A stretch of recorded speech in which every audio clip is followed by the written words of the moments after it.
I always had the gentleman's bet with my crew, Alex, when we started the project. I thought, I think we'll do all the episodes, and I think we'll complete our task, but I've always maintained that I believe at the 11th hour some high hand of whatever is going to come down from the heavens and with the power to extinguish the show and give some feeble reason why it's not going on the air, because I had that happen to me in my MSNBC show. Where it got right up to the time that we created the show. We had it all ready to go. They were an intricate part of it every step of the way.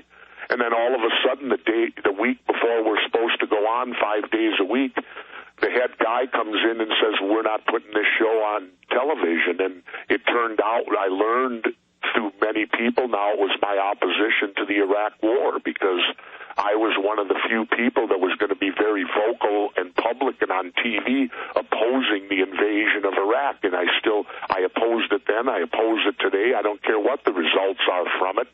It was not the right thing to do, in my opinion. It was wrong.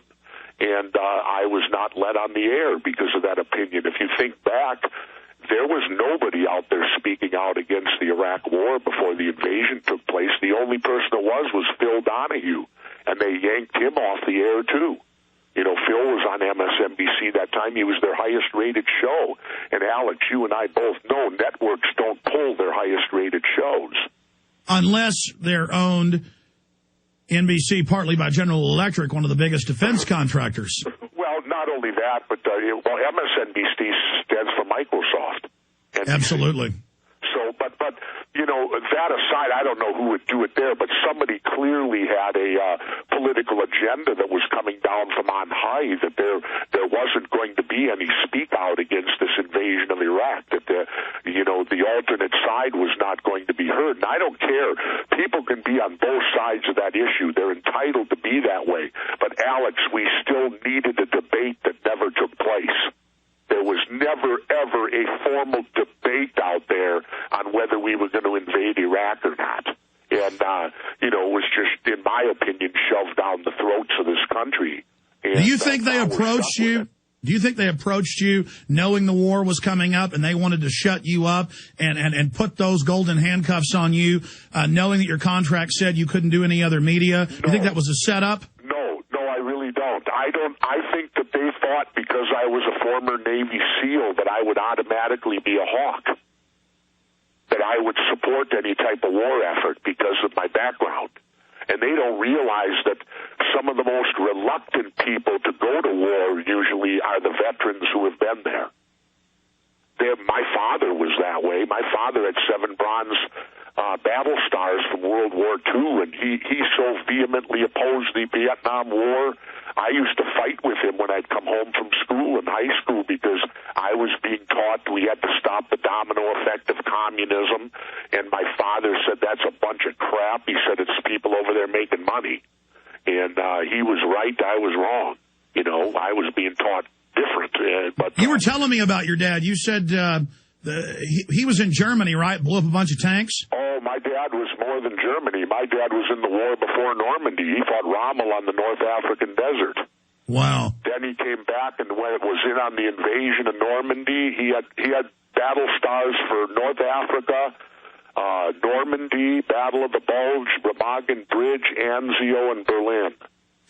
I know a lot of those veterans would never tell stories. He saw it all, Alex. That's amazing. Hey, let's spend a few minutes on your dad. Did he ever tell you about any of the battles? No. My father was very quiet about, like many veterans, it's something they have that they keep inside them. And no, he didn't talk much at all. He only told funny stories.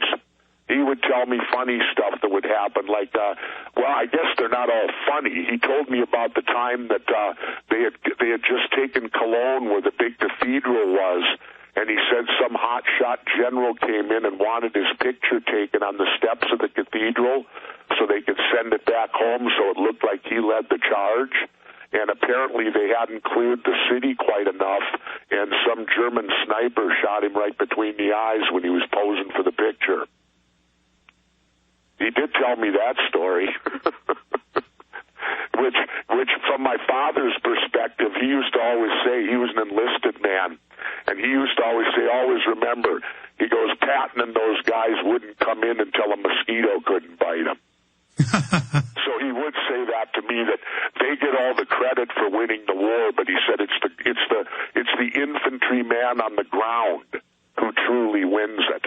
It's just that the generals and that stuff generally take the credit for it. That was always my father's viewpoint on the situation. And I tend to believe him. You know, I think he's telling the truth that, you know, generals don't usually come in till, like my dad said, a mosquito couldn't bite him. Well, I'm sure your father is proud of you, though, and was proud of you. Yeah, I think so. I was proud of him, too, also. He was I will tell you this little story about him, Alex, that I didn't learn until after he passed away.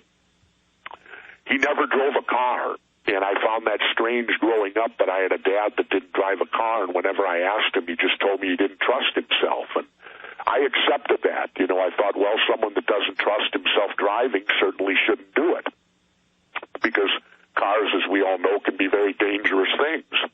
And then I learned after when my dad passed away from my mom that that wasn't the real reason.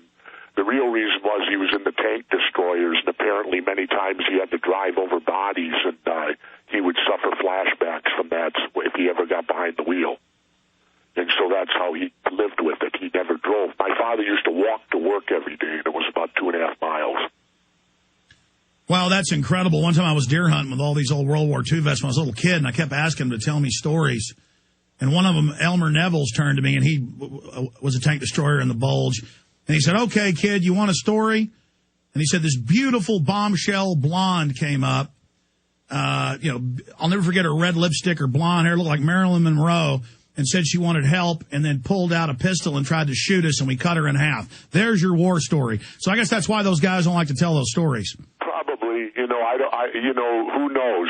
Well, you do, you know, they're just things that remain private, I think, for people like that. And the true hero doesn't brag about it. The true hero does his job. And, you know, and if you do your job, many times just in the course of doing your job is heroic. And things happen that make you a hero. But ultimately it's survival and doing your job. So your dad was in some of the same... It all gets down to nothing more, nothing less. So your dad was in some of the same battles, it sounds like, as Audie Murphy, then. I have no idea. He was he was all over. And get this about my dad. Here's the other weird part. He found out he went in at age 36. The oldest you could be. He didn't get out till he was darn near 40 years old, and was an enlisted man at age 36. And then we found out 20 years after the war that he had the wrong birthday, and he was actually a year older than he thought he was. So technically, he would have never had to have gone. And I used to tease him about it, because, you know, years and years later, I go, geez, Dad, how does it feel to be a year older, and what happened to that year in your life? And imagine you'd have never had to go on to the war. Amazing. Let's come back and talk about vaccines being recalled in the news, the H1N1. Let's talk about ClimateGate, because one of the episodes is exposing global warming, and all the big new developments there, and a lot more with former Minnesota Governor Jesse Ventura. His huge TV show premieres next Wednesday on Trutv. We need to make this a winner so another series gets picked up.